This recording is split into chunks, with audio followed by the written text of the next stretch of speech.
السلام عليكم ورحمة الله وبركاته.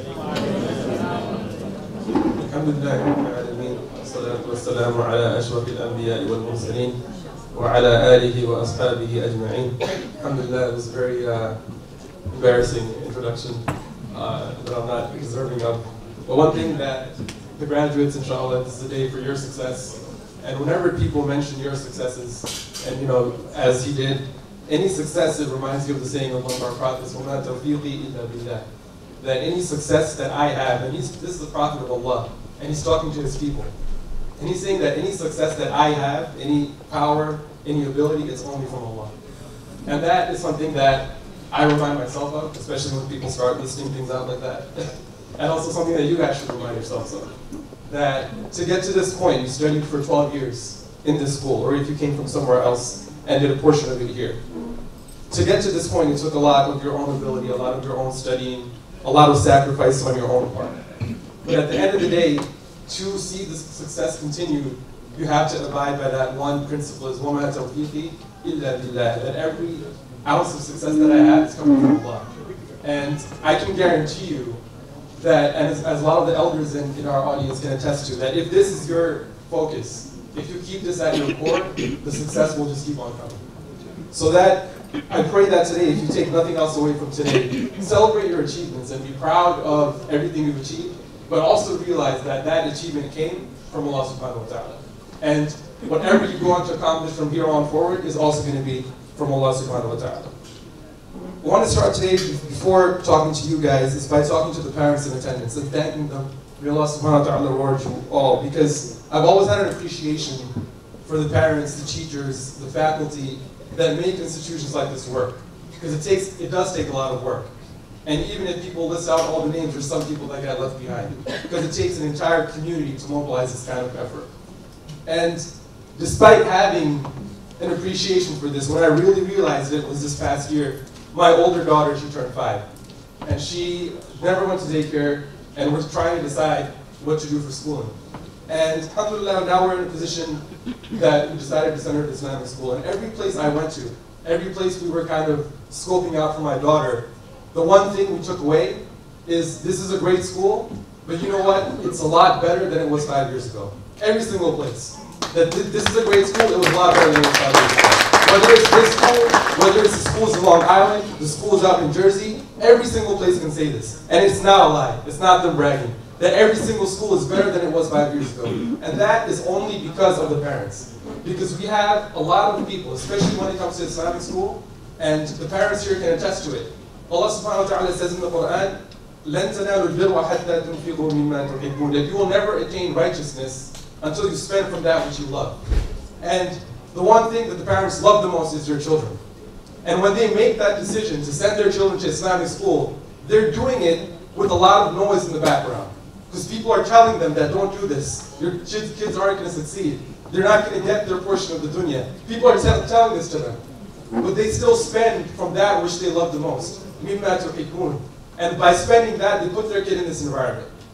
And more than anything else, more than any donation, more than any speech anyone gives, more than any effort, what improves Islamic schools is parents putting their children into these schools. When parents play an active role in that process, when they play an active role in that community, nothing improves Islamic schools as much as this. And it's because of these parents that are sitting here today that I can say in August, my daughter is going to start Islamic school, and I am very comfortable with that decision. And I am very hopeful and confident that she will get a great education. And it's because of the parents that are in this room today. So may Allah subhanahu wa ta'ala reward you for that, and me personally, I thank you for that. Now moving on to our graduates, alhamdulillah, for the past 12 years, even more than that, you guys 16, 17, 18 years, you've had somebody else make your schedule for you. At home, you had your parents pretty much lay your day out, more or less. Generally speaking, but more or less, this is kind of how your life went. You came to school, you had your wonderful teachers. At the masjid, you had the imams, the youth coordinators, all these people kind of lay your day out for you as to what your day is going to look like. If at any point you went in a direction you weren't supposed to, people were there to pull you back in. Whether it was at home, in the masjid, at school, you had that. But now that you're graduating this part of your life. You're graduating high school, you're going out to college, inshallah, doing great things. But that rein is going to come loose. You're slowly going to have more freedom. You're slowly going to have more ability to do what you want to do without somebody else telling you what to do. Sometimes if you go a little astray, people don't have as close of an eye on you, so they can't reel you back in. And that reminds me of one of the hadith where one of the companions narrated that a man from the Bedouin came to the Prophet Muhammad ﷺ. And this man, he came and he says, teach me some words about the deen. And keep it short, because I'm not a very knowledgeable person, and I'm probably never going to see you again. So just tell me a couple of words that's all I need. And the Prophet Muhammad ﷺ, in speech that only he can speak, he says, قُلْ آمَنْتُ بِاللَّهِ ثُمَّ اسْتَقِمْ. That say that I have believed in Allah, and then have perseverance in that. And that's all he said to him. And for this Bedouin man, and for all of us, that is enough. And for all of you, that is enough. Because for the past 16, 17, 18 years, you've lived that first part. قُلْ آمَنْتُ بِاللَّهِ. You've said that I believe in Allah. You've been surrounded by people, surrounded by teachers, by imams, by shuyukh, by elders that reinforce this. قُلْ آمَنْتُ بِاللَّهِ. But now it's time for you to live that second part. ثُمَّ اسْتَقِمْ. Be perseverance on that. Have perseverance in that. Have confidence in that. As the councilman said, when you walk out these doors, you're not going to have this anymore. When you go on to college, when you go on to your jobs, wherever it is that you do, you're not going to have this anymore. But that's the time to show that perseverance. That's what the Prophet ﷺ told this Bedouin man, that is what Islam is. That you say it, and you internalize it. But then when your character is tested, when your values are tested, everything that you learned for the past 12, 13, 14 years, when all that is tested, ثُمَّ اسْتَقِمْ. Have perseverance in that. And the only way to have perseverance in that is by relying on Allah subhanahu wa ta'ala. Because it is very tough out there. And I say this as somebody that grew up here like you guys, and then I went on to college, school, and all these things. It is not easy. And this is not meant as an intimidation, it's meant as a challenge. Because Allah subhanahu wa ta'ala has built you guys up to rise up to that challenge. That you can have that reliance on Allah. And you can go forth and keep your values and excel in everything that you do. And that is ihsan. And we'll end with this one thing. I'm not going to speak for too long. Over the past 100, 200 years, an interesting phenomenon that we saw is there's become this dichotomy in people that are quote-unquote religious, and they get this education, and these are usually the people, they send their kids to memorize Quran, mashallah, in madrasas, in alamiya programs, and alhamdulillah, that's a very big need. And we have shuyukh in this room right now that we are forever indebted to. We need that. And on the other side, we have people that go on and go to these prestigious schools. They become engineers, doctors, lawyers, politicians. And they do that side of things. And we need that too. But what we need more than either of these things in America today, in the world that you guys will make for my kids to grow up in, is we need people that can combine those two things. We need people that can excel at both of these things. We need people that can go out there with the beard, with the hijab, with the jilbab, with the niqab, and excel at what they're doing. We need people that can be visibly Muslim, vocal, loud Muslims, and be the best at what they're doing. Find something that you like to do. Find a way to do that and excel in that. Show excellence in that. And at the same time, never give up what you have here. Always come back to your teachers here. If not physically, in your heart, always come back to this. Because your foundation is this deen. And any excellence that you see anywhere else is because of your foundation in this deen. And never be afraid to exhibit that to anyone. The world for us is almost unfair. It is unfair to you guys, to me, to a lot of us in this room. Because when I'm in the hospital and I see a patient for the first time, or I'm in a new department, I'm going to start somewhere new in August, and I've been talking to them. The first thing they see when they look at me is first they look at my name. It's a weird name, right? And then they look at me and they see this beard. It's a weird beard. And that's the first thing they see. Because everybody else I'm interviewing with, they're clean shaven, because they're looking professional. They have names like John and Mark and this and that. My name is hard to pronounce, I can't even pronounce it. Mahmoud al-Hassan, like, they're not going to pronounce that. Right? When you guys go for these things, the first thing they'll see is your hijab. The first thing they'll see is your jilbab. And sometimes it's subconscious, they don't mean to do it. But that is the world we live in. And it's very unfair for you. It's very unfair for me.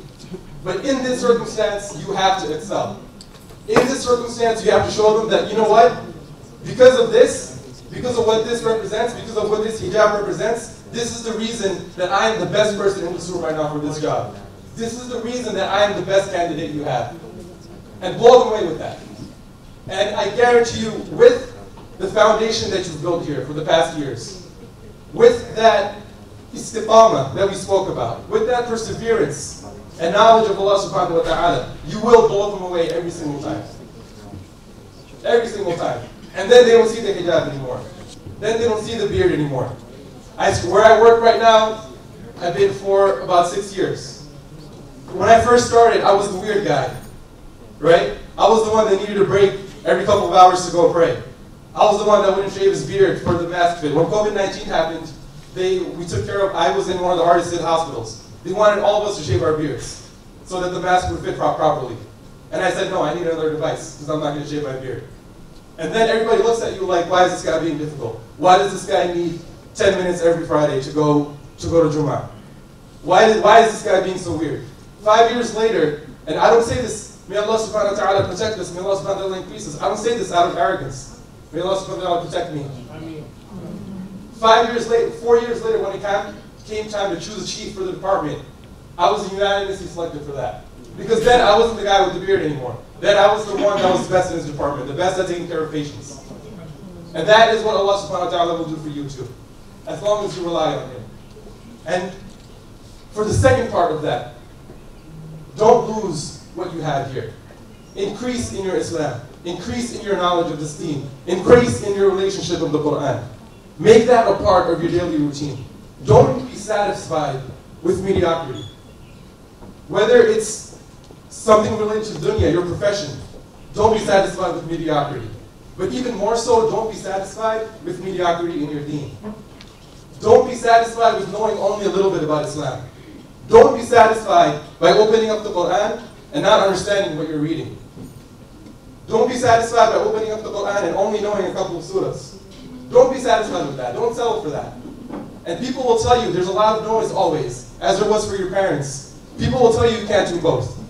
That if you're taking time to memorize Quran, when I was doing that in college, people were telling me that you're throwing your life away, right? That you're going to memorize Quran, your grades are going to drop.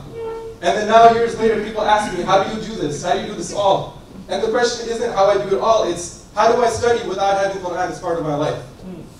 How do I have success in the dunya without having Islam as part of my life? How do I grow in this dunya without growing in my deen? It's not how do I do one while doing the other, it's how do you do one without doing the other. Don't lose that connection with your deen. Keep that at your center. Keep that istiqamah. May Allah subhanahu wa ta'ala grant you success in everything that you guys do. Please make dua for all these 13 graduates. May Allah subhanahu wa ta'ala grant them success in everything. May Allah subhanahu wa ta'ala make them steadfast on their deen above everything else. And may Allah subhanahu wa ta'ala bless you all. Jazakumullah khairan for having me. Subhanakallah wa bihamdik. Ashhadu an la ilaha illa anta astaghfiruka wa atubu ilayk.